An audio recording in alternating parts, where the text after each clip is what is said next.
second in the series of Mincha scenarios, and I want to speak today about the scenario that seems to be impossible. We said last time, according to the majority view, you have to be consistent for the rest of your life. You can paskin either like R Yehuda, that the cutoff time for Mincha is Plaga Mincha, and thus you can daven Maariv right after Plaga Mincha, or you can paskin like Chachamim, which says you can daven Mincha Ada Erev, and thus you can daven Maariv after the time called Ada Erev. But you have to be consistent for the rest of your life. According to the more lenient view, you don't have to be consistent for the rest of your life. You can be consistent on that particular day. Namely, each and every day, you have to either paskin like R Yehuda or like Chachamim. This being the case, how exactly do we have around the Jewish world something called the 7 o'clock Mincha Maariv? 7 o'clock Mincha Maariv does not always correspond, say, to the Plaga Mincha. Doesn't correspond necessarily to Shkia or to Tzeit HaKochavim. So how is it the entire summer we daven at 7 o'clock? So there are three answers to this question. One, I would say, is halachic. The second is practical. And the third is ideal. Let's start with the halachic. So the Beit Yosef, Rav Yosef Karo, saw this and said, it's impossible. Say Plaga Mincha is at 6:50. They make Mincha Maariv at 7 o'clock. So you're davening Mincha after the Plag in accordance with Chachamim. Fine. Now, at 7:15, you're davening Maariv. How are you davening Maariv at 7:15? It's far away from what we call Erev. It's not Shkia, it's not Tzeit HaKochavim, because you're davening in accordance with R Yehuda. Namely, you're taking the kula of both. How do you do this? He dealt with this question and said, indeed, the people are mekel, and they do this Mincha Maariv thing. And maybe it's because they rely on the Rosh. And the Rosh indeed says, how exactly do they take, and I quote his words, Yitfos kula shel shnehem? How exactly do you go ahead and daven Mincha according to one, and daven Maariv according to the other, and on the same day?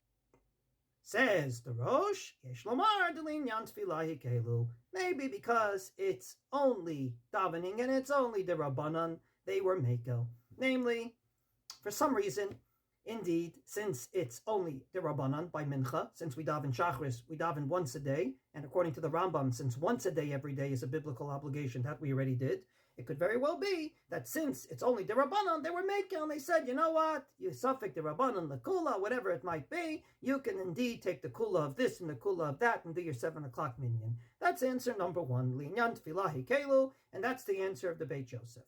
Number two, practical. The Magen Avraham, talking about a generation or two after the Beit Yosef, is living in Europe.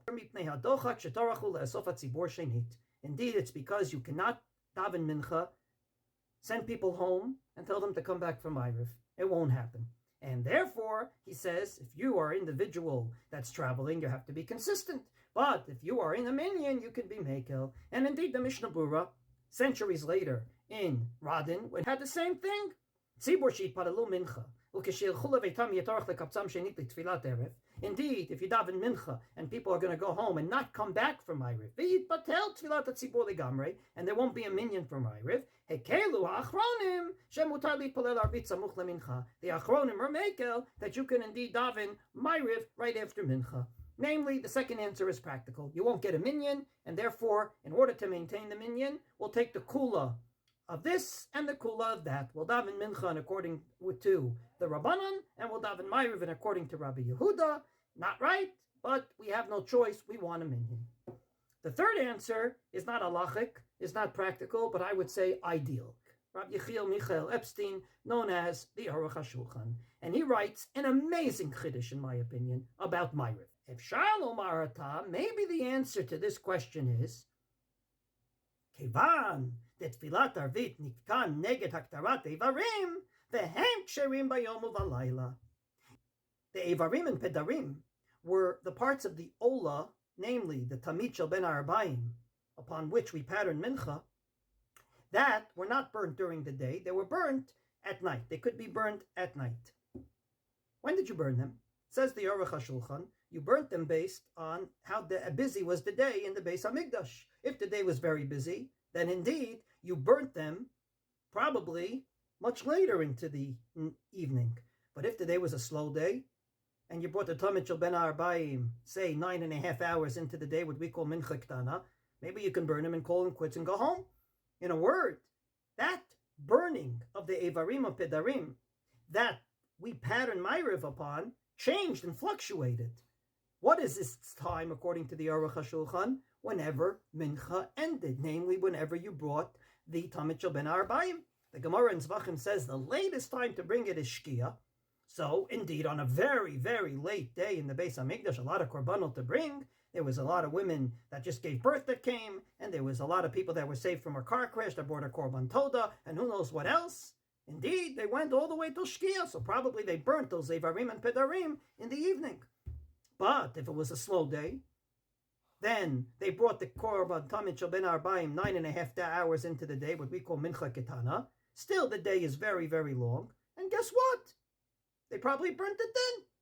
So said the Aruch HaShulchan, Maariv by definition fluctuates. When is the time for Maariv? When you finish mincha. Namely, whenever you brought the korban tamid shel ben arbaim, that's when you burnt the Evarim or Pedarim. In our shul, when do you daven Maariv? Whenever you finish mincha. So if you finished mincha at 7:15, that's the time for Maariv. If you finished mincha at 8 o'clock, that's the time for Maariv. Now you can't daven mincha past Tzeit HaKochavim for sure. That's the most lenient view.